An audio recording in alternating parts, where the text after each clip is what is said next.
How much money do you make per month? $1.4 million. This is Daniel Fazio, and he understands internet money like nobody else. In fact, many people call him a wizard. He changed an entire industry overnight, and while most entrepreneurs pray to get just one business right, this guy is running an entire ecosystem of online businesses all at the same time. So I asked this money-making sorcerer to provide a step-by-step framework from level 1 of making your first internet dollar, all the way to level 5 where you've built an empire and reached the bonus levels of the game. But we're skipping all the guru BS and just giving you tactics. Why am I like psychopathically trying to get to like 3, 4, or 5 million a month? It's because This is the Grant Owen Podcast, and this is the 5 levels of internet money. Let's just say this is level 1. All right, level 1 is you're making $0 or you're just starting out your journey and you're trying to figure out how can I make, I'm going to say the figure is $10,000 a month. What is something that in 2025, as we're recording this, would be applicable and helpful for someone to consider if they're saying, I want to start in this entrepreneurial space. I've watched a few videos.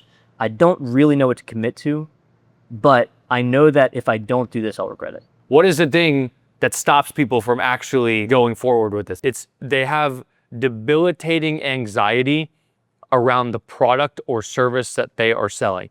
So like, if anyone can imagine your first day of high school, you get in there and let's say it was a new school and like you didn't have people that rolled over from your middle school. And it was like, you know, basically nobody. You have a pretty high degree of anxiety there. Like, are people gonna like me? Imagine just like the terror of going to lunch and like trying to find a spot to sit at lunch and you do not know a single person, right? It's like that level of anxiety. You could actually just walk out and never return ever with 0 consequences. 95, probably 99.9% of the population literally would have done that if you weren't forced to do it.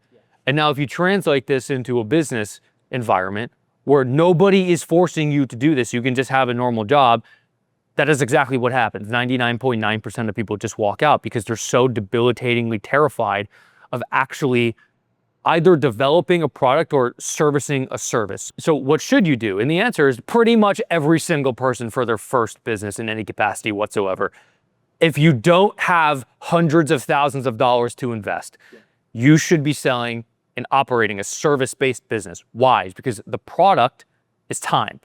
It can be email marketing, it can be advertising, it can be copywriting. There's hundreds or thousands of different iterations of this. And now what you'd be doing kind of in this freshman level tier of classes, seeing what are other people selling, and then you generally just start emulating these people, right? Which gets us to the base level requirement to make any of this work in any capacity whatsoever for the rest of your life at all, and you cannot skip this step. It is the single most important step, and it is the second tier of what stops people from actually making this successful. So remember, the first tier was that they have debilitating anxiety around actually conducting the thing. And now the second tier is that you start trying to sell something that has no active market demand. Yeah. So what do I mean by this? A lot of people think that what's gonna be the biggest hiccup inside of that, them running a business is like doing the actual work of the business. That is literally not even remotely close to what is going to occur in your life at all. The single most important thing of a company and all of the work of a business, literally 80% of the operation of pretty much every company on the planet is getting the customers, is selling the thing. This is why you see things like where it's like you have a typical Hollywood depiction of the sales floor, and like the sales floor, everyone's like going fucking crazy, and they're all getting paid fuck tons of money. Why is that? Why are all the salespeople making all of the money? Why do they get paid the most? Because it's the hardest thing to do, to actually make the sale. Like the marketing and the selling of the product is the hiccup of the business. And this is what people like fundamentally don't get, is like they think it's the servicing of the service. It's not. It is the selling of the service. There are a finite amount of clients that are available for you to sell shit to. Customers are scarce, but it is actively difficult to get people to pay you money, right? Okay, so how do we increase the probability that we get people to pay you money, right?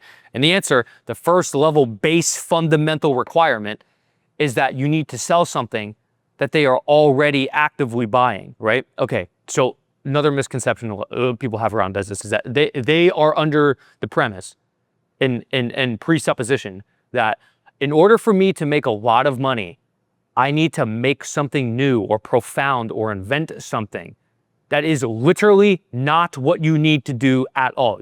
I promise you, you will make many hundreds of millions of dollars by not inventing a single fucking thing in your entire life. And the probability that you go broke by trying to invent something is severely higher than if you just sell something that already sells. Can you speak to this? I think a lot of people start from zero, and maybe they are looking at YouTube tutorials. Do you think that more people should look at the thing they're actually already doing in their day job, or some skill they already have? Like, it could be that someone innately is already good at sales. It could be that someone is developing. They're a software engineer, and they're like, I have no idea what to sell. I have no idea how to market. I have no idea what product to build, but I know I can code. Are there categories that you're saying, yes, you should look at just productizing the thing you're already good at versus learning something completely new? Well, only if it has active market demand. And now packaging your actual skills into a marketable product is kind of what we can talk about at higher levels of this. But just because you're good at something at a job doesn't mean that you can package this into a marketable front-end cold traffic offer and actually successfully sell it. And this is what a lot of people think is the case. Like, oh, I'm good at this, so therefore I'll sell this, but people don't buy that. I'll give you one example of this.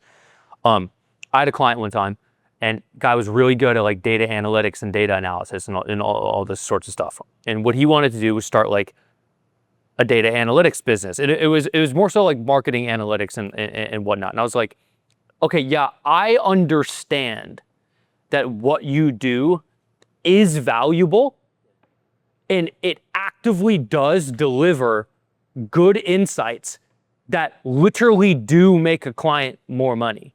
Like it actively does. Like what you do has a value to it, and I'm not disputing that.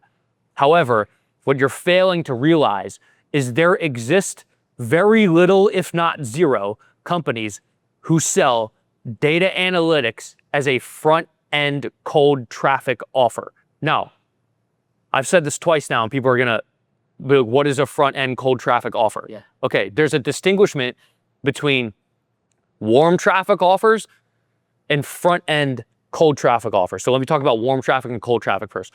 Cold traffic are people who do not know you, have never spoken to you, have no conception of you, have no awareness level of you at all. Warm traffic are either people who know or like or trust you or are already active customers from you, have already bought something for you. What you sell to these two groups of people is way different to each other. Can I ask a question on that? I have a perception that more people, especially if they're starting out in this level 1 phase, they should go warm only. If they have access to people who have are access, warm, but like, I'm just saying, like, odds are you have a friend, a family friend, someone that's connected to someone that probably needs the thing that you want to do. And it's so much easier to go to them because there's already rapport, trust, there's already character understanding, and say, hey, can I do this? I'll do it at a discount, I'll do it as a case study, I'll do it as a free thing, I'll do it as a learning thing or whatever. It's so much easier to sell as a proof of concept to that person versus trying to convince someone that has no idea who you are just because that you're really good at what you do. Yes. Right? So absolutely. Would you say that that's like a better angle to start with, or do you recommend that, especially from a service-based business perspective, if you're looking at online money, you need to think with cold traffic in mind from the get? No, you need to think from cold traffic from the get-go, because if you don't structure it for cold traffic, you will not get past 20, 30, 40K a month. It's just not going to happen. It's also the problem with trying to design things around warm, is that by giving people advice around that, you're operating under the presumption that everybody has access to warm traffic. Yeah. You gotta say, like, they just know people who run businesses, which just is not the case. So you need to, from the get-go, design it for cold. Yeah. Right? So what distinguishes a front-end cold traffic offer from a warm traffic offer? Here's the difference. If you're selling a warm traffic, you generally don't need to make promises around a specific result that you're going to get for them. You generally don't need to have a guarantee that a specific result is going to occur for them. And generally, it doesn't need to directly make a client more money. Now, cold traffic offers can as well, but it just depends. So, okay, so now we're talking about front-end cold traffic offers. Okay, so just going back to one of the first fundamentals we talked about, how do we know what front-end cold traffic offer we should sell? And the answer, 1000% of the time is that if you are ever confused about what front-end cold traffic offer you should sell, what you should do is copy somebody else's front-end cold traffic offer that is actively selling, right? Yeah. So, because then you don't have to worry about any of this stuff. Yeah. You know what I'm saying? Okay, now, what are normally the requirements of a front-end cold traffic offer? It needs to make a specific claim of a specific result that the purchaser will achieve, right? So that can either be they're going to make X amount more money, or they're going to have some metric that improves by a specific amount, or they're going to save X amount of time. Second, generally, because they don't know you and you are default an internet scammer until proven otherwise, is that you need to have a money back guarantee or some kind of risk reduction to convert them on this offer, right? So it's like, I'll get you this result, and if you don't get this result, you don't pay, or you get your money back, or you don't pay me until after the result occurs. You get what I'm saying? Yeah.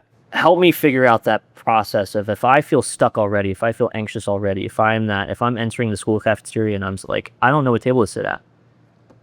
That one might be the best opportunity vehicle, but connect the dots for me of, how do I know that's the one for me? Well, the answer is that you don't.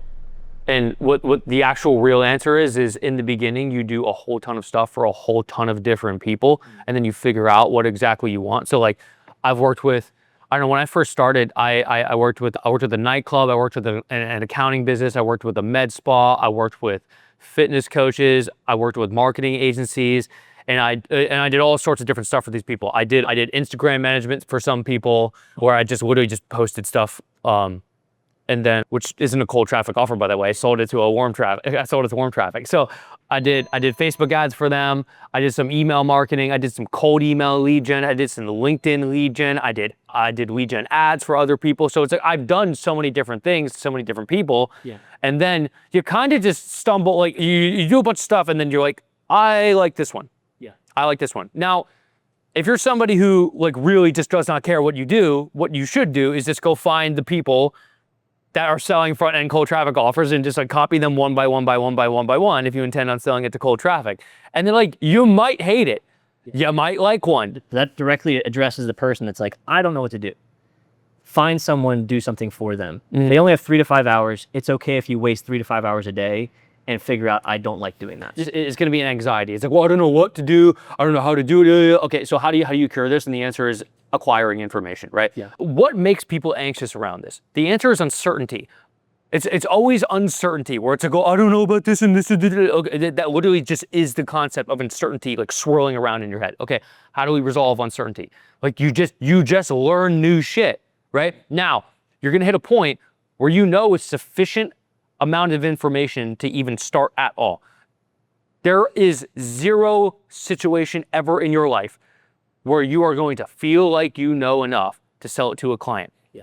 Why? Because there's tons of different intricacies that are going to be involved with the acquisition and management of a client that you cannot acquire outside of signing and fulfilling for a client. The only way you can learn that specific aspect of it is through the actual fulfillment of the client. Therefore, at a certain point, like, you might feel like 30, 40% ready, in which case, like, you need to go, or you need to sit, you need to have like a serious conversation with yourself, like, am I going to commit to actually obtaining the maximum amount of information possible and actually moving forward with this when I don't feel completely comfortable, or am I going to quit and don't hang in the middle? Either do it or do not do it.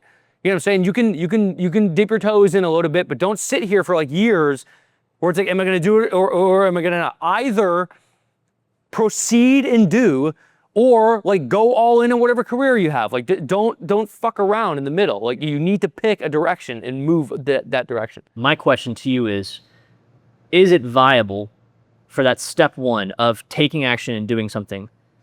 Do you think that people should reach out to someone they know and try to do something for free, or should they skip the free stuff altogether? I generally instruct people to start on a performance basis. Now, this is not to say that you can't get money up front and then work on a performance basis, but it's actually so funny because you hear people, you hear the same person oscillate between these two stances. They're like, I don't want to do free work, but I also don't want money from a client and then have them ask for a refund. Okay, so like, fucking which one do you know what I mean? Like, pick. So I generally tell people, if they feel like that, if they're so, if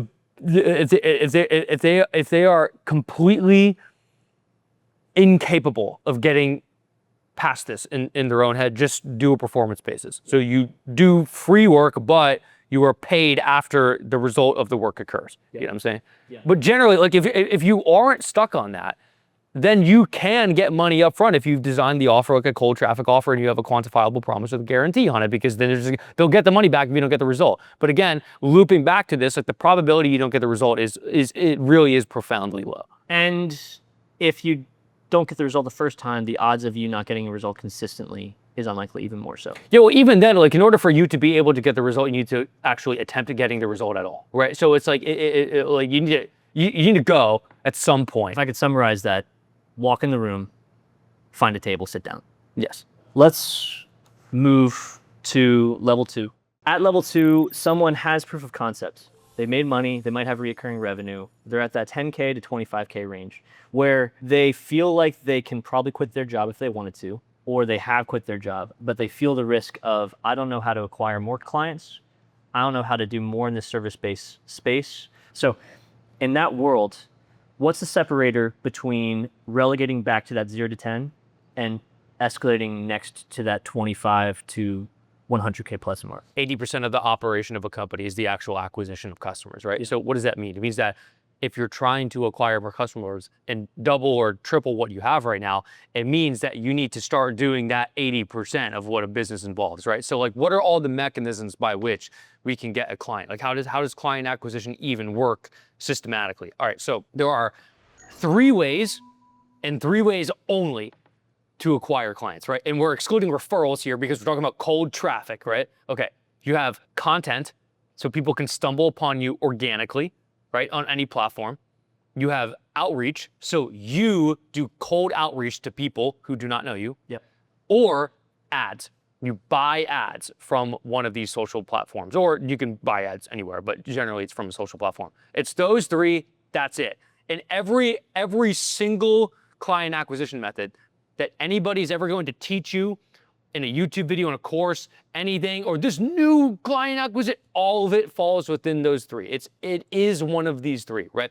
So generally, which ones do you want to do? Okay, so now each of these, let's compare each of these. So cold outreach is fast, inexpensive in dollars, but expensive in time, and it does not compound. It is only linear. It stops when you stop. Okay, content is slow. It is inexpensive in money. It is expensive in time, but it will compound. It will get Over a massive. really long period. Yeah, very, very long period of time. Yes. Ads, very fast, very expensive in dollars, very inexpensive in time, and it is linear. It will not compound. It stops when you stop. Okay, so now given all this, at this point, somebody's like, what still is the constraint?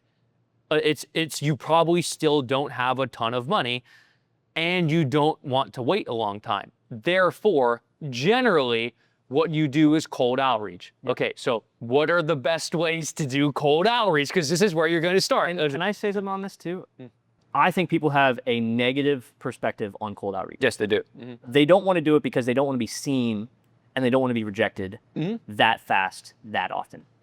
What do you say to those people? Yeah, so one is that there are ways to go about it without it feeling as dirty as before, but there's a secondary thing to address here where it's that people generally, they don't want to be seen in a specific way. Well, it's like, okay, well, if you're concerned with how random people see you, then this is going to be a profound issue with you scaling this company or literally accomplishing anything in your life at all, right? Okay, so like assume like Hinge or Tinder didn't exist or like Instagram didn't exist. Yeah. How did you acquire a wife before? Like the answer is that you go up to a girl and you speak to a girl. Now, what does that entail? Like she could reject you. Do you not want to be seen getting rejected? Where it's like, well, it's you know what I'm saying? It's you run a risk to achieve anything. Yep. So yes, people are going to be annoyed at you when you do outreach, but they're also going to be annoyed at you when you run ads.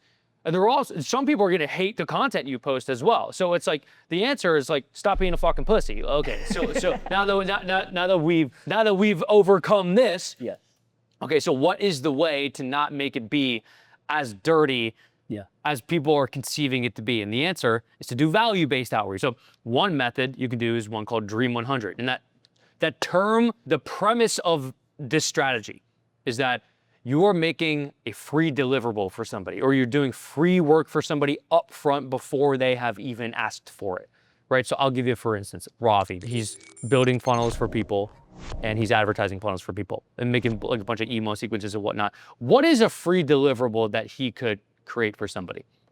One would be the actual page that you would use as for that you send ad traffic to. One would be an actual ad. Some would be ad scripts. And then secondary, you could have a document that has all of this, where it's not only did you give them the page, you also gave them a bunch of ad scripts, and you also gave them a bunch of email flows to use. And ideally, you can just create a lot of this, like 90% of it, with AI. Yeah. So you can just expend these up super quickly. Yeah. But the premise is that you're giving value to people up front. And now you're not doing hundreds or thousands of these outreach messages in an automated way.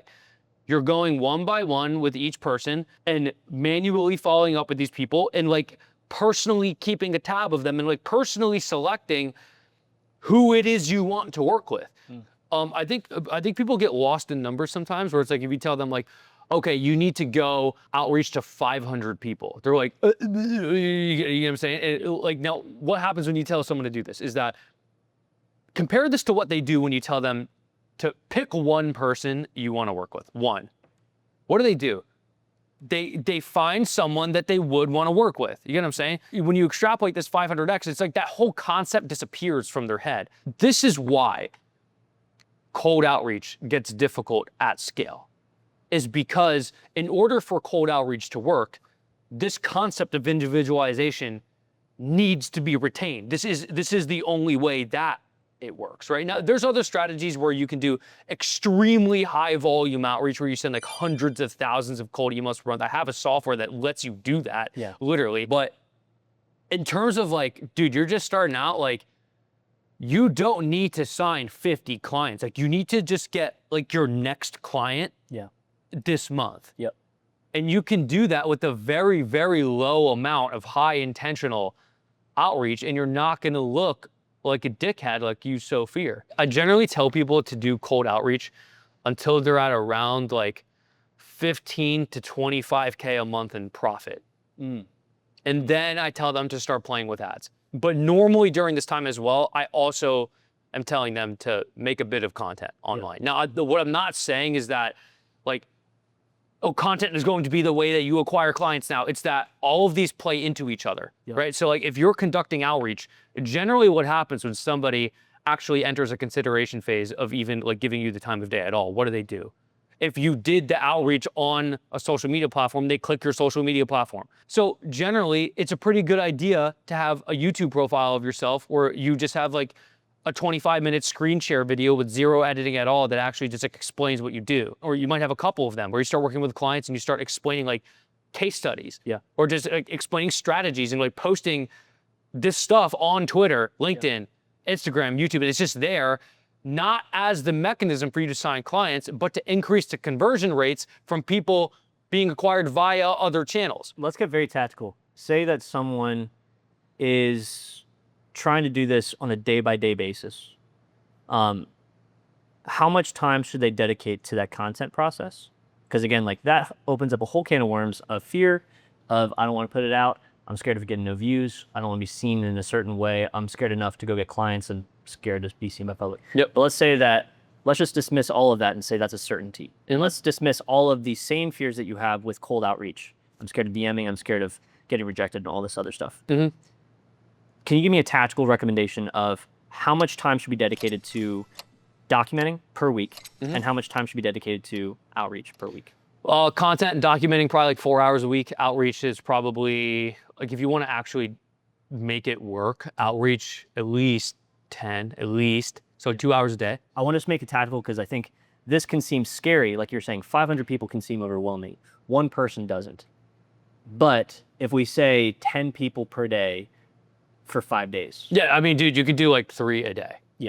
that will get the ball rolling. I think that there's also another concept I want to introduce to people at this point as well. Yeah. The concept of sales cycles and conversion windows. Okay, so generally, like, as far as people are concerned at this particular level, just assume sales cycle and conversion window is the same exact thing. Yeah. It's just the amount of time from the first touch point that somebody is going to become a client. What is the distance between these 2 points? Okay, so if I'm saying to somebody, you're doing 3 pieces of outreach per day, that does not mean that on a random day, one person you outreach to converts on that day. That is not how it works. There's a lagging effect. So what happens is you have to assume, like, there's some probability that one of the people you outreach to does convert. For most services, it's going to be about like 10 days. And let's say that for every singular person that you reach out to with a pretty good Dream 100 deliverable, there's probably like a 2% chance that they convert, right? Within 10 days, Yeah. 10 to 14 days. So that doesn't mean that you close someone the first week. What it means is that it could have been that on day 14, you reached out to your 52nd person. And then that 52nd person that you outreach to elapses through their sales cycle and converts 10 days later. Yep. And so at this point, it's like the 4th week of you doing this. Yeah. You know what I'm saying? Yeah. So now, how does this make sense? Because they start to pile on top of each other if you continue doing the outreach. You know what I'm saying? Yeah. So the reason why people get screwed up with this is that, no one's closing, and then they stop doing something, and then like they'll find that one person they outreached to like a while ago starts like engaging them, or like they do convert or something, and they're like, oh wow, it did work, and like, but now you fucked yourself for the next month because you stopped the outreach and you stopped that feeding cycle. Yeah, and I think content goes hand in hand with that. The benefit of that cold outreach approach, it sounds like, is that not only do they see you outreaching, but then they'll go to your profile and they'll see your consistency in other categories. And then there's a little bit of validation that comes from that. At what point do you think that people will experience elevation out of that? Because I do think once you hit that 25K or even the 20K part, you might be hiring help. You might be getting your first virtual assistant. When does that kind of factor in of, I need to be a little more systemized and I can't just be like this like really glorified freelancer? Yeah, I mean, generally you want to start doing that probably in like your second or third client, because I mean, like you don't even know what needs to be systematized at some point. Yeah. There's a substantial amount of stuff that can be automated with AI. You just signed a client and you need an onboarding form, so you send them a form. You want all this to push to like a Google Drive or a Google Doc, because you have Google Docs on your phone, you want to be able to read it, right? Yeah. Okay, so like what you could do is you can set up a Zap between, okay, this Google form, once this is filled out, we use Zapier to push that data to this Google Doc. And then now you can read the Google Doc, and you can also set things up where it's like, okay, now anytime the Google Doc is made, it texts me the link to the Google Doc, so I can just like, I know right when it happens, and I can click it right there on my phone and read the Google Doc. Okay, so that's automation, right? But say your service was email marketing or whatever, and like what you're telling the client to do, say the client does like a bunch of coaching calls or something, they run like a coaching program. You tell them, hey, inside this onboarding doc, I want you to upload the recordings from whatever recording software you use right here. Just upload all the files. Okay, so now what you can do is you can, one, have that whole automation where it gives you the Google Doc, but now you can augment the Google Doc with a whole bunch of other things where it's, you take those transcripts from the coaching calls, you send it to an AI model, and you tell it, hey, using this example of really good emails that I wrote, I want you to take the lessons that this person talks about in their coaching program and then generate me 3 emails that we can send immediately using the lessons that they talked about in their coaching call. Yeah.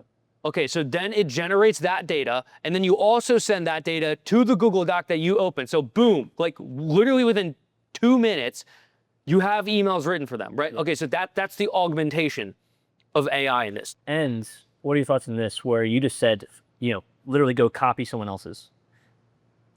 Say that you don't know how to write emails. Mm-hmm. Odds are you've gotten emails that are probably really good. Mm-hmm. Or you can just go and say, here are Hormozi's last 15 written emails, right? Update your AI model with that, and then every time it feeds it, it spells it out in that same tone, which is proven. Dude, you can feed these things with like hundreds of different examples. Yeah. And all different styles too. Yeah. And then you could have it mapped out where it's like, this is a style for a sales campaign. This is a style for a product launch. This is a style for a sale. This is a style for a value-based email where I'm just trying to build relationships with people. Yeah. This is one where I'm trying to get them to book calls. This is a re-engagement one for, you get what I'm saying? You could put hundreds of these in Trina. This period of time though where burnout is going to be a little bit real, I think, because it's like, it sounds like there's so much energy required still. Are we still working 50, 60 hours a week in this phase? Yeah, I think what's important to know is you obviously get this question a lot where it's how much do I need to work? How much do I need to work? How much do I need to work? The answer is you work to the degree to how much money you want to make and how much faster you want to make it. Like it's really that simple. And I could work 10 hours per week and these companies would still make over $1 million a month. And I could do fuck all nothing. Like they would still make $1 million a month. Yeah. If I work 60 hours a week, they can very slowly ink up. You get what I'm saying? Yeah. It's like, it's what is your threshold and what level of capability and knowledge do you currently possess, right? There is no answer where it's like, if you want to make more, you work more. It's really just that simple. Yeah. I think for a lot of people, if they're overly concerned with, I want to make money and literally do fucking nothing, I think there's two categories of people I want to address here who are saying that. Because I also too prefer to do fucking nothing. Like I prefer to not execute labor. Right? Yeah. All right. So first is that I worked at a bakery, grocery store, and the Publix bakery, and I fucking hated that job. So I hated Publix. Yeah, I hated that job so much. I was so miserable. It was just the worst thing ever. I also then worked for Apple's customer support. I did it from home, and I completely despised speaking to these people. And one thing that in particular made me absolutely hate this was I had a very fast call time. So the average call time to resolve the call was 19 minutes, and mine was 13. And then I got on like a performance review with the manager, and this fucking woman said to me, she goes, "We feel like you're going too fast with the customers." And I'm like, "But my satisfaction rate is 99% and my issue resolution rate is 99%. Yeah. So they're happy." They're like, "But you're just going too fast." I'm like, "But they're happy." I'm like, "What do you not understand?" Like, they're giving me thumbs up. Like the average satisfaction is 94, I'm 99. Like, what do you not fucking get? You know what I'm saying? So like, that pissed me off because it exemplified to me, I'm not getting paid based off of my level of production and what I'm capable of doing. I hated labor where I wasn't in control of the outcome. Yeah. Now that I do labor that I am control of the outcome with, I don't think like that anymore with this labor. Yeah. I enjoy this labor. I like doing this. You know what I'm saying? Now, for the people who have tried both and you still don't want to work, go fuck yourself. I can't help you. You're doomed to just, there's nothing I can do for you. I have zero advice for you. You can just stop watching the video. So we're going to assume at this point, I'm speaking to people who share the same. They're hungry. Who share the same goal as me. Like, you are not going to be annoyed and exhausted and whatever the fuck when this is working. You're not going to feel like that. I would say too, what you've highlighted there is there's leverage levels here. We are still at low leverage levels. We are still doing a lot. And maybe we're simplifying some things with flows. Maybe AI is being integrated at this point from assistance perspective. Maybe we have our first couple virtual assistants, or more likely just third world country laborers that are helping us with either fulfillment or systemizing a process or just saving us time on things that don't really matter. Maybe they're doing the outreach for you at that point, right? When does leverage actually felt? Because I can feel like it's still just on us. Yeah, the first moment you'll feel it is when you sign a client and the work for the client is done without your involvement. So they might be using AI still, they may not be using AI, it doesn't matter, but they're in charge of actually producing the deliverable. Like it's their sole responsibility to do it. That's the moment you'll feel it for the first time. Yep. Perfect transition point. Let's go to level 3. I think the majority of agencies get stuck between 25K and 100K. In fact, I'm stuck. I've been at that 65K a month for forever. What are my blockers here? And how can I escape feeling like I'm trapped by my own business? Okay, so this is the point where you're making serious money. I think this calls for A little pat on the back. sure, but this calls for an understanding of like what the differential between like rich and poor is, right? Yeah. Okay, so like $1 million, is it a lot of money? Yes or no? No. Okay, 10 million. I might have that perspective. Yeah, I know. Okay. $50 million, is it a lot of money? Yes or no? That's Okay, a lot of cool. money, So now $50 million made in a year is a lot of money. $50 million made over the course of 500 years is complete fucking poverty. Or 1,000 years Yeah. it's not a lot. Yeah. You know what I'm saying? Yeah. So what am I getting at here? It's that in order for you to scale your thing, every single thing needs to speed up. Yeah. Just the speed with which things are conducted needs to go up. So what does that mean? People get confused. They get confused around their bottleneck. So now is where we need to start thinking about bottleneck thinking. Since you're at 65K a month, so it's extremely applicable to actually talk about this. So if I say something like, okay, Grant, why are you doing outreach right now? Or are you trying to get more clients right now? I am trying to get more clients. I've never done cold outreach. Okay, so This is relevant. you want to get more clients right now, but you're not actively doing something to get new clients right now. Yeah. Okay. Yeah. I mean, other than warm outreach or warm referral, street partnership. Okay. Why aren't you doing outreach or running ads? I would say the clients I attract cold, I don't like. The people I'm competing with that reach out to people cold, they churn fast. For my service-based business, which is social media marketing, every client I've ever had has either been referred to me or I've met, and we just decided to run a test and work together. Or they say, I saw what you did for this person, and can you do that same thing for me? Okay, so what this sounds like to me is a sales process problem, or an offer problem. That might be a weird. Both are valid, but I'm saying like I might be in that weird scenario where it's just like I have an opportunity vehicle that doesn't allow, like you're saying, for cold. Yes. Yeah. So now we've identified a bottleneck, and that would be something, right? Yeah. So now you got to take this layers deeper though, because with other people it gets different. Where it's like I might say something like that, and they'll say, "Oh, I don't know," and it's like, no. Why? Yeah. And like you really dig deep down into it, and you get like the base actual psychological level. Yeah. As to why they are not spending money in ads or doing outreach. It's because they don't want to do more client work. You know what I'm saying? So and then you get to the and then you get to the point where it's like, okay, well, why don't you want to do more client work? And the answer is because they're responsible for the client work. Yeah. And then I say, well, why are you responsible for the client work? And they go, well, because I can't find anybody reliable to do it for me. I'm like, okay, so your actual constraint in this business is your inability to acquire good talent who you do feel hyper confident in their ability to do the client work. Yes or no? And they go, yes. I'm like, you can't find somebody you trust to actually do the thing. And they're like, yes. I'm like, okay, so your problem isn't client acquisition. It's client fulfillment. Yeah.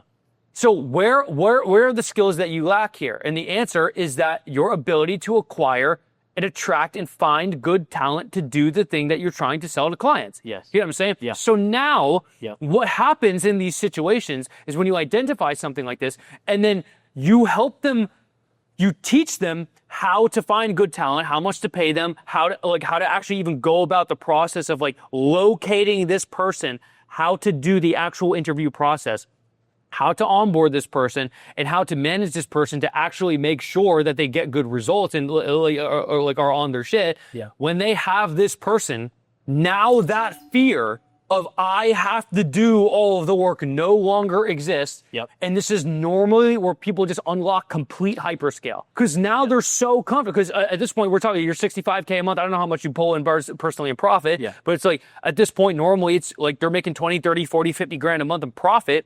Free cash flow.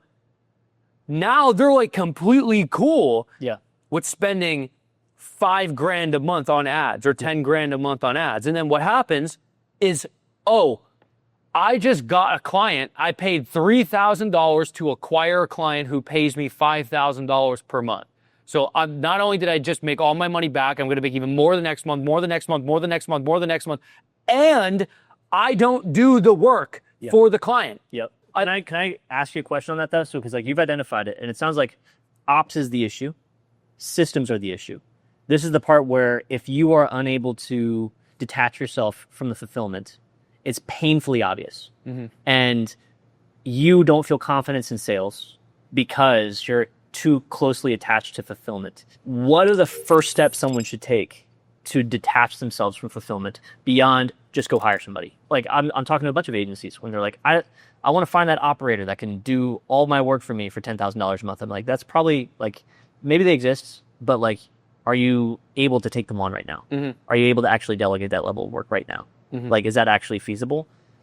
Almost every time it's no, and they just don't want to do the work anymore. So how does someone position themselves to actually systemize their business? Yeah, so no business operates the same. So you could have the same exact business. You could have a content agency over here, content agency over here, content agency over here. They all have completely different operations, right? Yeah. So the idea that like I need to figure out how it's supposed to be for this specific business does not exist. The answer is that you make it yourself. Okay, so what does that entail? So let's just use the email marketing example again. So okay, so say that over time you've developed some kind of like content calendar for your clients. You send this type of email on Monday, this type on Tuesday, this type on Wednesday, this type on Thursday, this type on Friday. You get the client on an interview, a 1-hour interview every 2 weeks, and you ask a whole bunch of questions. And the way you come up with those questions is that you generated them with, I don't know, ChatGPT or Claude or something. And it's like 35 different questions that you ask this client, right? And the AI made these questions based off of the content calendar. So you said, hey, here's the content calendar, here's the schedule that I want to make for them, and I'm going to have a client on an interview every 2 weeks, therefore make me a bunch of questions that you could be able to get the answers to and therefore fill in the content calendar. Okay, so you do that every 2 weeks, and then you get the stuff, and then you feed in the answers to AI with the content calendar and examples of what a successful and good one written looks like. And then you have it spit out all this. Okay, so now what's the process here? The process here is like when a client is signed, what you need to do is come up with a content calendar for them, which could be done with AI. You need to come up with the questions that you need to ask them on a recurring basis every 2 weeks. And then you need to actually write the emails, get the emails written, go into draft. You need to have the emails approved. And then you need to load the emails up into the email marketing software. Okay, so you have all of these points, these 5 different things that you do for a client. You need to map these out. And what you need to do is you need to screen record yourself. You just use a Loom, doing that specific aspect for the client. You need to make effectively a course on how to do what you're doing. Okay, now when you hire someone, you're not sitting here like a dickhead, like, oh, what do I have this person do? I don't know what to give them to do. The answer is that they do point 1 or 2 and or 2 and or 3 and or 4 and or 5. You know what I'm saying? Yeah. That's what they do. Yep. They just conduct the assembly line of they do task 1, 2, 3, 4, 5. That is it. Yeah. And then they have literal recordings of you doing it. And now what happens when you first hire someone, what actually happens is that you temporarily, obviously the intention of you hiring, so imagine you're at a level 8. Yeah. I work out of 10 points, I'm 8 busy, right? You hire someone, you temporarily go up to 10. Yeah. Because you're training them and managing this person. And then you're going back and forth them, and it gradually goes down until they're ramped and actually know what they're doing, and now you're at a 5. Yeah. So you just bought 3 points by temporarily going up 2. You know what I'm saying? I love that. I love that. That's so helpful because I think a lot of people get stuck at the next tier of that though is maybe someone at this point, they're cocky enough to think, I am really good at this. No one can be as good at this as I am. Mm-hmm. And so they say, if I hire somebody, the confidence level of them being as good as I am, like, that's tough. Mm-hmm. Someone who's a great email marketer, like, I have to train someone else to be a great email marketer so I can be a great salesperson. I can be great at CSM, client success management. Like, I can be great at these different things because you're doing the thing that I was great at. What is the psychological barrier there of what they have to overcome to convince themselves someone else can be as good as you, and you need to help them be better than you? Yeah. So the first aspect of this is that you at some point were terrible at it as well, yet you went through some series of actions that resulted in you being as good as you are. Therefore, you are not the only person who is capable of doing that because you went through some set of stimuli that resulted in you being where you are now. Therefore, other people could replicate the same exact thing, right? Okay, so then we get to the concept of, okay, well, let's say it is a highly skilled thing and it takes a profound amount of training to be good as you. Then what does that mean? It means that the supply of people who are as skilled as you or better is just lower, and therefore cost is higher, and you just need to pay them more money. Yeah. At a certain point, you need to stop thinking about your company as like a job or an activity for you to conduct, to instead being an economic machine of resources you allocate. For instance, let's go back all the way back to, like, let's say you're still doing Dream 100. Yeah. You're doing the free deliverables for people. It takes a fuck ton of work. Right. Okay. And let's say for every 100 Dream 100 deliverables that you do, you sign one client for $5,000 per month. Okay. But then you're like, wow, this is just taking too long. I'm going to stop. It's like, well, why would you stop? What you could instead do is go hire someone to do 100 of these a month for you for $2,500, and then every 100 they do, you get a $5,000 a month client, so that you immediately make double your money that month, and then 5K, 5K, 5K, 5K after. Yeah. So, like, why would you just stop that thing? You hire people to conduct the client work, and if it's a super specialized service, then you pay more money to acquire them. People think, well, then my margin goes down. Well, it's like, yeah, your relative margin goes down, Yeah. but the absolute amount of money goes up. Yeah. So you make more money. What are you more concerned with, having a higher profit margin or making more money? Yeah. You grow a business by buying customers. That's how you do this. Like on the SaaS list, I don't know, we have like 2,000 users and like 800 done for you clients. I have never spoken to literally a single one of them ever. Like, other people do that. Yeah. A client ascension right now, we have a bunch of student success coaches. Like, they're doing the one-on-ones with people right now. It's I do it for the high level ones, but like I'm not doing those. You know what I mean? Like, I don't do that. Yeah. To grow a company, it is a requirement that you are not doing the work of the fulfillment. That is base level required. Like, it just is that you cannot be the one doing the work. And this is the last thing I want to hit on level 3. Someone's hesitant to introduce AI as a meaningful part of their fulfillment or their business. Mm-hmm. Are they going to die in 2 years if they continue that path? It's not that you'll die. It's that it will just be abnormally difficult for you to be efficient in comparison to other people. Like, dude, it's pretty much like, imagine banks. Imagine you own the bank, right? You're a banker, right? You have a bunch of branches.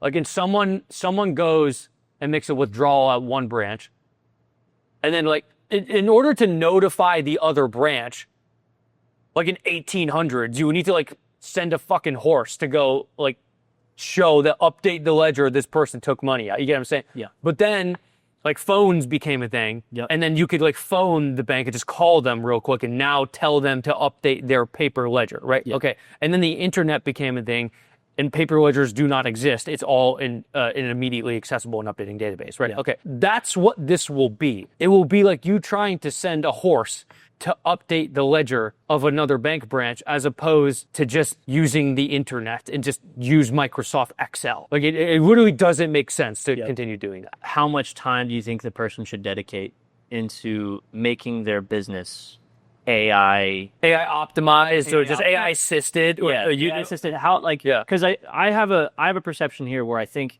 if someone positions themselves as an AI assisted agency, that's a mistake. Because I don't want anybody to, like, just give me their ChatGPT stuff. Like, I just don't want it. Yes. I want the result. Mm-hmm. But honestly, any business, just to your exact example, like, they need to be AI assisted. So it can't be part of the feature.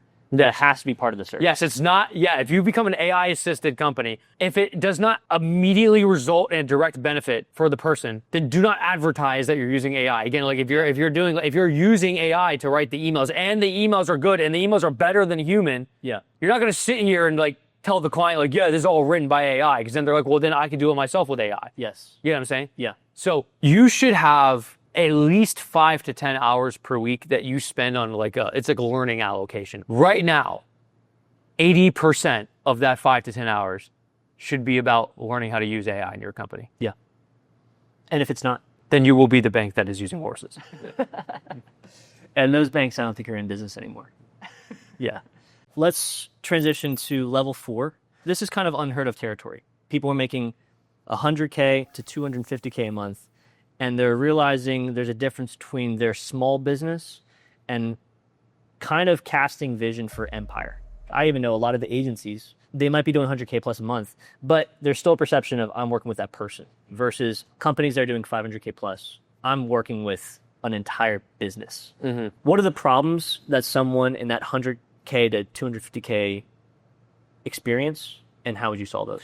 Yeah, so I want to address something first, because people might be under the presumption here that you're getting this large because people want to work with you, and like this is all referral based. That's just like fundamentally not going to happen. The only means by which you are ever going to reach this is because you have successfully advertised with ad dollars or content, or just throwing capital behind the acquisition of customers to a front-end cold traffic offer. You didn't scale your brand. You scaled an offer to this level. Yeah. And now you have a bunch of clients and a ton of warm traffic that you can sell other things to all of the time. Yeah. Right? Which starts to get into the conversation of client lifetime value, LTV, right? So Define for me LTV, because I do think that's probably a key part here. that means a lifetime value. So this is the amount of money that a customer is going to spend with you throughout the lifetime of them as your customer. And what would you say is like a realistic LTV for a service-based business? You really want it to be $15,000 minimum. If you're below 50, and I'll explain why in a second, but if you're below $15,000, it's going to be incredibly difficult for you to scale this business. In order for me to explain why this is, I need to talk about CAC as well. So CAC is CAC, it's cost to acquire a customer. This is normally expressed via cost per acquisition, via how much you spent on ads, because that's typically how you're scaling companies via ads, right?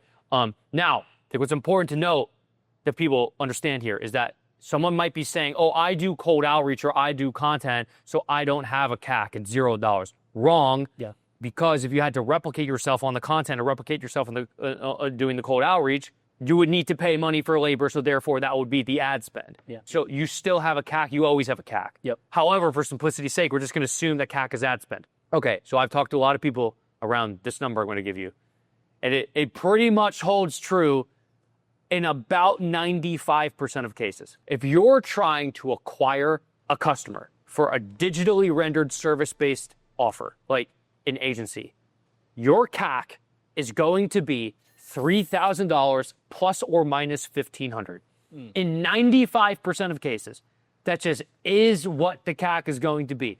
Now, there's all tons of shit that you can do to influence this CAC.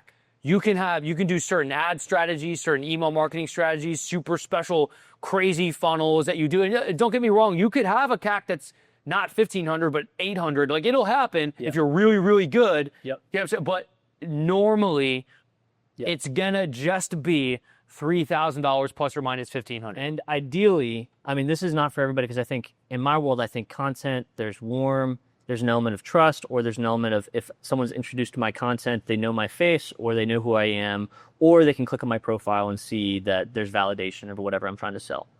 That might influence it, but that does not take away.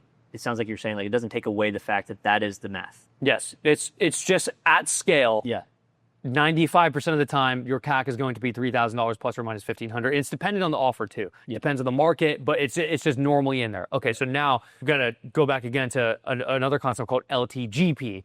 So not lifetime value, but a lifetime gross profit. That's the cost to fulfill the actual client. The margin. Yeah, the gross margin, not the net margin. So net margin, you'd have a lot of like fixed costs involved in that. Which, I mean, the actual cost to fulfill that particular client. Yep.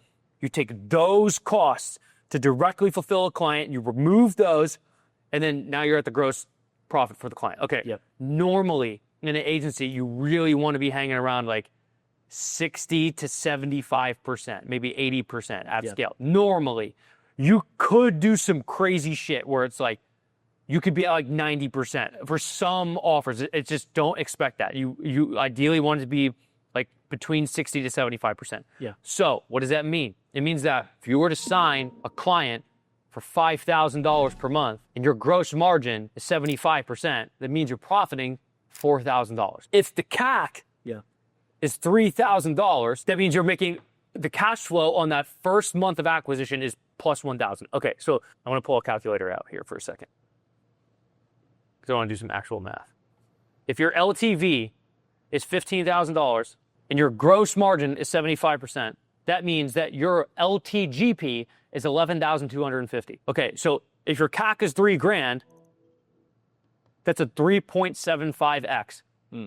Okay, so what does that mean? It means that you need to start thinking of your company as a capital allocation machine. So what does that mean? It means that if you have a business that you are not involved personally in the fulfillment of the clients, and you know that if you put $10,000 into ads and it is going to spit out 3.75x in profit, that amount of money over the course of, I don't know, let's say 6 months, you would put a profound fucking amount of money into that business. You're utilizing capital, understanding the back end math of I keep clients for this long. It costs me this much to get a client. Therefore, if I put this in, I get this much out. At what point do you feel temptation to add the different vertical integrations of I'm going to do this other offer, I'm going to do this other thing because I want more money, or I want to scale this business wide instead of up?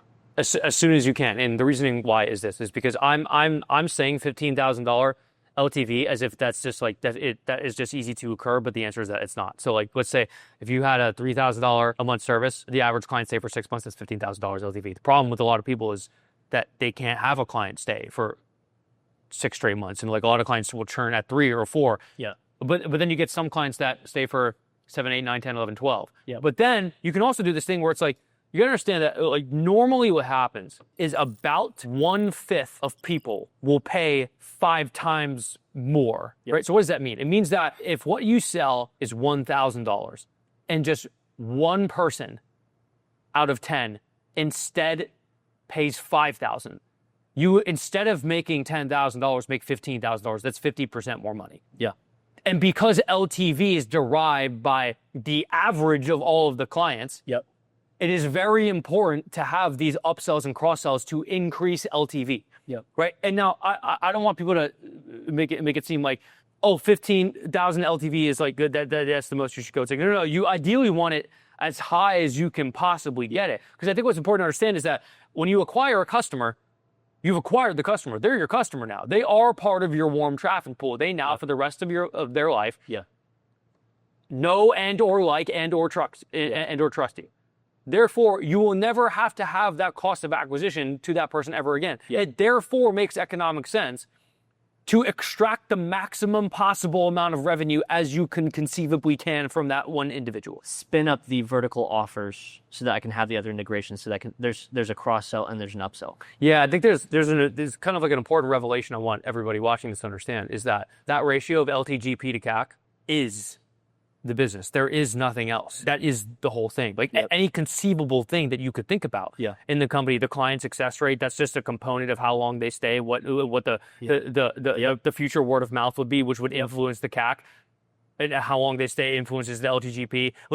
Every single element of the whole company, of anything you'll ever think of at all, is going to relate to either LTGP or CAC. And there's that is it. That is the end. On that, what's the mental barrier on that scale? Because it sounds like it's simple math. Is it fear of spending the money? Is that where you find that people are feeling more burnout? Like, why do people get stuck? Because I think majority of people get stuck there. They might be in rooms where that's like the most, like, let's go back to that freshman class of that initial table. There's probably not everybody in that table is getting the $250 a month. You know, like it's probably just a couple guys will burn out, a couple guys will go to other tables. And you might be the person where it's like, yeah, I stuck with this and I've gotten to this point. You're elevating, you're now on the varsity team. Yeah, so fundamentally, why are you going to burn out? You're going to burn out because you're responsible for a lot of things that you don't want to do. And you're doing things that drain your energy, right? Like, I don't like to do sales calls. I can do them, but if that was my whole job in this business, I would burn out.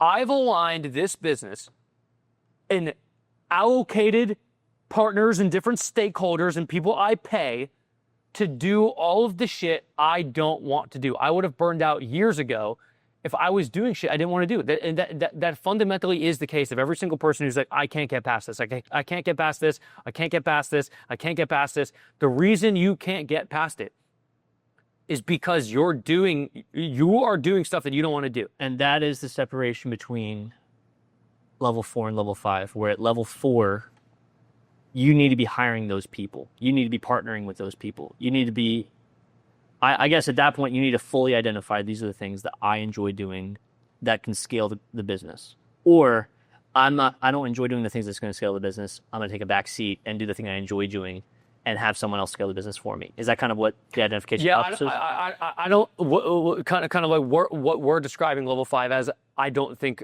we're there, but I'll articulate what I believe level 5 to be. I don't want to be. I'm just trying to clarify level 4 really quick. Okay. As this, like essentially, because like it sounds like that's the gap. Mm-hmm. The gap is 100 to 250. These things are being identified. You're identifying. These are the things I don't want to do. These are the things I do want to do. These are the people that need to be in place that are really good at these things in order for me to just focus on what I want to do. Is that accurate? Yes. Okay. As we enter level 5, you have not only facilitated your companies, your portfolio, getting over 8 figures in revenue as a whole, but also you've been in rooms, you've talked to people that are scaling beyond that, where it could be that they're doing 20 million in revenue plus. On that, we've arrived at this empire state. And I think there's a reason why so few people get here, where they feel like, okay, actually, I've achieved everything that I set out to do. I've mastered something, and I can exit if I want. I can continue if I want. I'm at that decision point of ideal lifestyle, and I'm probably taking home at least $1 million a year in my own pocket. What has to happen from your businesses to make that a reality? Because there's so very few people that are doing that with one model and one business. I'll give you, for instance, at ListKit, the software, for instance. I don't go, I don't know how many meetings there are in ListKit a week, maybe like 20, 25 different meetings between different departments of people. And I don't know, I think like 50 something people work at ListKit. I don't know. I don't, and the point I'm trying to convey here is that I don't know how many meetings there are. I don't know how many people work for us. I don't know half the decisions that are being made. I know I'm not the CEO of ListKit, but I'm a shareholder of ListKit. Yeah. You get what I'm saying? Like, I don't know what's happening over there, but it's growing. Yeah. So like, I'm not even involved in like many of the decision-making processes at ListKit. I just don't know what is going on over there. No, I know what's going on at Client Ascension because I'm kind of the CEO of Client Ascension. But even then, like, there's whole ass departments of Client Ascension. I don't know what's going on over there. Like, the sales team has a meeting like every day, and like I don't go to that. Like the student success coaches have daily meetings and like stand-ups and huddles, and they all have like everyone has like type forms that they submit stuff into every day, and like that's all tracked, like what they're doing. I don't fucking know how any of this works. I have literally zero idea, and that's what I'm trying to convey here, is that it's precisely that I don't fucking know. I found people who do want to do that and manage that, but then you look at the stuff on the marketing side, like I run a ton of ads on, so I'm always like scripting ads and making ads and like going and filming ads with these people, and then I'm making content, scripting out content, I'm writing emails, and I'm posting content, and like they don't know. Yeah. It's like multiple businesses that are just like in one business, just like doing whatever the fuck it is that they do. So in that, how you started this conversation saying like, you know, you don't see it. There's not a massive difference between scale, because like at a certain point, your life, like additional money doesn't really mean much to you, right? Like there's a certain point, whether it's you're really pocketing $50,000 a month and you're like, I can do whatever I want. Beyond that, there's not like a super noticeable difference in life from a luxury perspective. It's very, very marginal. Yeah. What's the motivation then? It's the game. The game. It's just it's just fun. It's almost like just like you play basketball and you want to be in the Hall of Fame. You know, you're in the NBA, you want to be in the Hall of Fame. It's like you're already in the NBA, you already make tens of millions of dollars. Like why keep trying so hard? Yeah. Do you think that that's how every person that hits this level approaches it? To over 1 million a month? Yeah. Yeah. Yeah, absolutely. That everybody there is saying like, I'm just investing in the game. I want to scale for the sake of scaling. Well, what do we really like here? It's status. Yeah. It's like that's what it is. I enjoy going to a mastermind and like people are like, oh shit, I know, like he's the shit. Like I fucking like that. You know, I like when I'm out and someone recognizes me. Like selfishly, I'm like, yeah, I feel like the fucking man. You know what I mean? I like when I'm in a room of people who, I can go to a room now of people who make like 300, 400, 500K a month and they're looking at me like, oh fuck, you know what I mean? And it's like, they're rich. Yeah. They're fucking rich. Yeah. Like they're wealthy. Yeah. And I'm just wealthier. Yeah. What room are you scared to be in? It would probably be people making like people in like the mid to high 8 figures where I'll start to feel like they're saying shit that I'm like. Yeah. I mean, I can obviously follow along, but I mean, like any conversation, like this is always what it comes down to is any conversation like beyond that level. It's always about team, but it's always what it is. It's team and hiring and who's on the team, and like that's like 80% of what they talk about. Yeah. Like literally, that's it. Yeah. It really goes away from tactics. I mean, like being hyper proficient in tactics is enough to make you a couple $1 million a year and then in profit. And then beyond that, it's like you're really not getting past that unless you are able to source talent, which transparently is like a huge problem. Yeah. For me, like I need to, like I have Andre obviously, but I need to like independently get good at that. I would say like my biggest question then is like, I mean, this might seem, this is the first part I want to venture into, like, again, like mindset aspect of this. What's the point? Because I think there's a lot of people that start this and they say, I don't want to work for somebody else. I want to work for myself.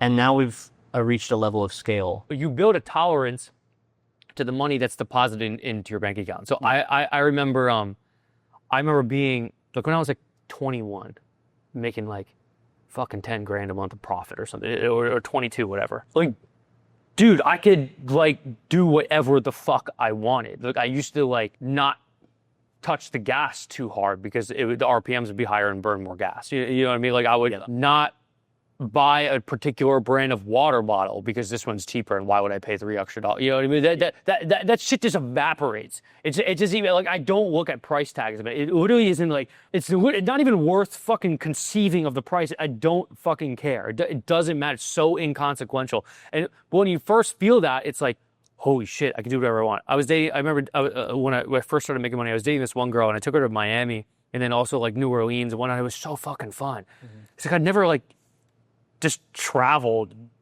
before just on my own money, and like we stayed in nice places and like ate out every night, and I was like, dude, like this is the best thing ever. Like this is just so amazing. And it was so awesome. I had so much fun. Yeah. And so I didn't have a fucking boss. I obviously had to do my work during the day, and it was like, I don't know, dude, it was like fucking 2 hours of shit I had to do. Yeah. Because I just like front loaded a bunch of work earlier in the weekend, and I like really didn't have to do much when I was there. You know, it was just so fun. I could just fucking do whatever I wanted.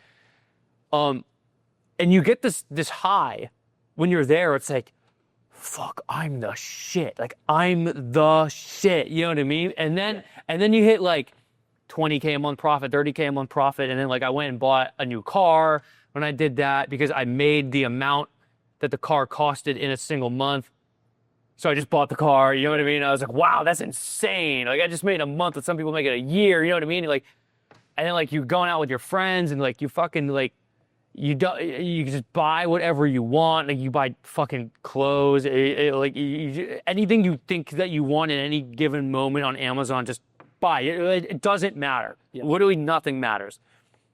People just keep going up and up and up. That's kind of what I want to ask though, is like, to your point, like, I do think there's this point where that nothing matters. Mm-hmm. That gets really scary really fast for a lot of people. Well, what I'm trying to get at here is that like when you hit a level, yeah, and like you're used to everything up to that level, it's like, you know, that's when it gets boring. That's when it's like you sit there and you stagnate forever, and it's like that's when you burn out because it's like it's not fun anymore. It lost the fun, like the drug lost its high. Yeah. You know what I'm saying? So like, why am I like psychopathically trying to get to like 3, 4, or 5 million a month? It's because I want that high. I want to feel that again. It's the best feeling I've ever felt. I need that again. I'm chasing that. I have to have it. Like when we hit like when you hit like every time you hit an all-time high revenue month, like dude, it's just like, it's like, it just fucking got injected in your fucking veins with some drug, whatever. And it's like, bro, it's just so good. Yeah. You know what I mean? That's what it is. Yeah. That's what I'm looking for. I would just ask on that. It's like, because like I think I hear you, and I think I've heard I hear a lot of entrepreneurs talk about this, and then I do hear some of the BS responses. I do it for other people. I do it for impact or whatever that means. I think I can, because I think it's like it's so vague, and I don't think it actually is like, I don't think they know what they're really trying to say. Yeah. So I think it's like the most honest answer. Like, I'm doing this because I want to do it. Yeah, well, they're just spewing shit like that because they're at the top of Maslow's hierarchy of needs. You know what I mean? They just fucking done every conceivable thing. Like, you could have even thought to do. Yeah. Flown private, whatever. I don't do that yet. I don't think I make enough for that yet. How much do you need to make to fly private? I don't know, dude. I'd want to be taking home like 500,000 profit personally a month to fly private. Dude, like a fucking round trip. It's like private. 40K. 40K. Fucking more sometimes. Like, dude, what? Yeah. Like, no. Are you out of your fucking mind? You're like, no, I'm not doing that. I think like tie it home. There's a point where it's like, that sounds, I think to a certain subset of people that sounds really attractive, and then another subset that doesn't sound attractive. And maybe that's accurate. Maybe it's like, hey, if that's not how you approach it, you're just not going to hit that level. Mm-hmm. And maybe that's just okay. Yeah. Maybe it is okay to be at the level 4. Maybe it is okay to stay at level 3. Maybe that's where people's like psychological comfortability sits. Mm-hmm. Is that what you believe? Do you think that like? Yeah, I mean, dude, you can do whatever you want. I don't give a fuck. I mean, like, I'm not so like, oh, if you don't do like my way and try to hyperscale as much as you can, like you're a failure. Like, I don't give a fuck. You can do whatever you want. Like you can make 10K a month because you just want to not report to somebody at a job, and that's completely fine, and you could stay there forever because like you're interested in other things. Maybe you have a family, you have a bunch of kids, you want to spend as much time with the kids as you want. Like, I get that. I also don't want to work all fucking day. Like, I really don't. What would you say to someone? So like, let's tie it back to level 1. We've uncovered a lot here. What do you say to the person that entered the cafeteria after everything we've said? If you could leave them with one thing, what would you leave them with? The first is that, like, just sit at a table, just speak to people, right? Just stop being so nervous, like actually engage in conversations and stay in the game long enough, and like you will feel more comfortable. You will have your group, or you will know what to do. Like just stay in long enough. Genuinely speaking, if someone just like watched this and then got whatever their level they are at, they watched it, pressed pause, and then moved to that, and just like worked for like a month. It would just like work to that next level. I think like you've made this information accessible, and you've made it real. I didn't hear any BS from you. I didn't hear any pontificating, and there wasn't anything you said in there that was like, that's just wrong, and you're pretending that's right. I think it's like very real, very realistic, very practical, and that's missing. So I just want to say thank you for that. Thanks for having me, bro. Appreciate it. Yeah, let's leave it there. Thanks for this. Dope. Appreciate it.